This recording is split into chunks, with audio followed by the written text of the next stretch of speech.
occult leaders who turned their backs on their covenant with the King of Kings, with Christ and his kingly character, with the Ancient of Days. And this is all linked, this is all linkage to the Ancient of Days, right? And it says, and it shall stand forever. The kingdom of the King of Kings has not fallen. It continues to stand. You understand? Yet those who are to be the ministers, the representatives of the kingdom, must study and show themselves approved. You understand? Must prepare themselves. You understand? For the true and the new millennium, and this newness, the true newness, the true new world order is not of Babylon, is not of mystery Babylon. All of that is a counterfeit.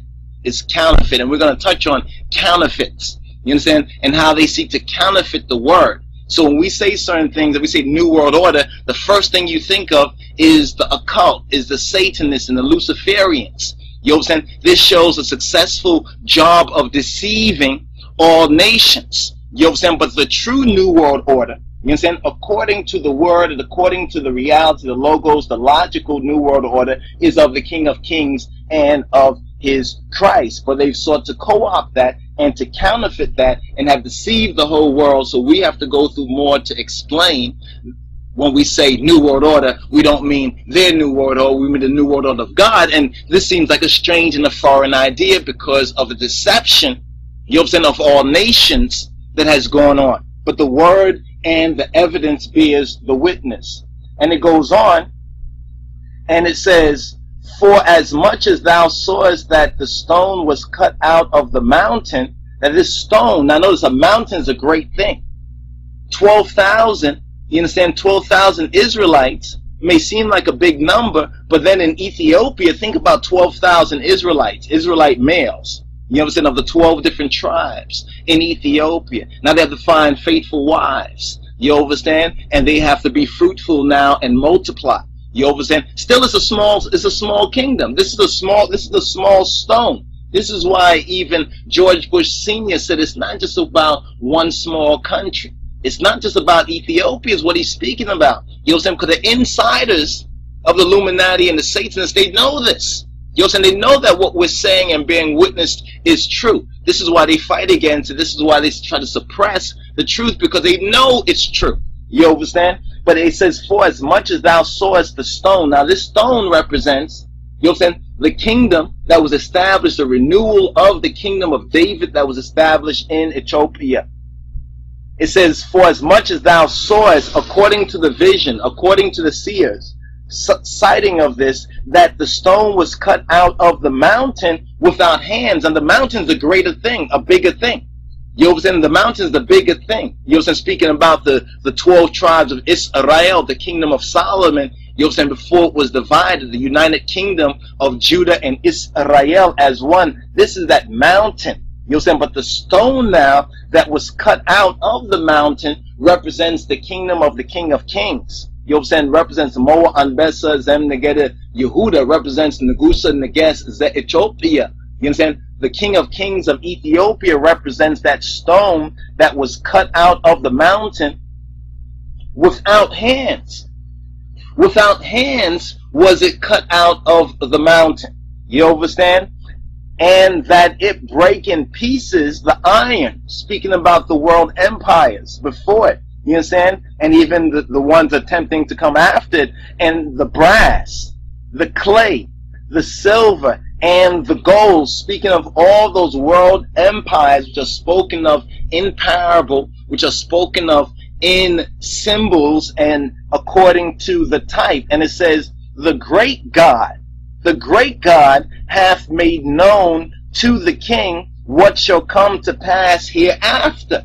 Now we're living in the times of the manifestations of these things. You understand? And the dream is certain, and the interpretation thereof is sure. And the interpretation thereof is sure. So now this is all connected with that second coming, or the second mention, according to the four comings of Christ that we have here. First we have the H.I.M. First we have the babe, according to the first coming, the H.I.M. that was born of Kadistan Maria. Then we have the Ancient of Days according to Daniel chapter 7. Then we have in glory, you understand, of the second coming. You understand? And then we have the restoration of the earth and the setting up of the kingdom. But really, like we just went through this part of Daniel chapter 2 verses 44 and 45 to say it really should be to set up the kingdom. Some Bible scholars believe, well, the kingdom is not here.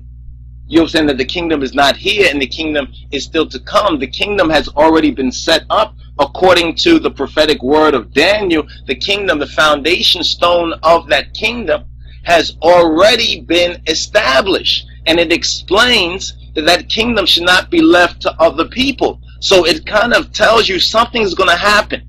And see, this helps us to explain and to understand and to interpret within the prophecy the revolution of 1974 and 75.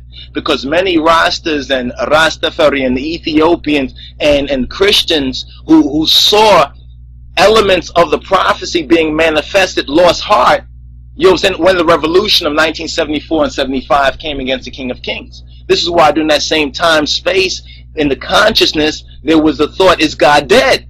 You understand? Because this could happen to the righteous man, to Kedamawi Haile Selassie, you understand, and could happen to that kingdom that had endured, you understand, for so long since the time of Solomon, the Queen of Sheba. This ancient Judeo-Christian kingdom could so-called be overthrown by communism or by socialism. And what happened with Ethiopia, then certainly this can't be him. You know, this must have been, you know, maybe he was just a false pretender, maybe he was an antichrist. People believe these things, you know what I'm saying, because of a lack of knowledge and lack of study of the word. But when we put it into the context, although the Bible speaks of these four comings, we really can see these comings actually in two separate parts. The first coming as a babe, which is according to the first time that he came, you understand, and then the second coming through this Ancient of Days, the establishment of the kingdom according to Daniel chapter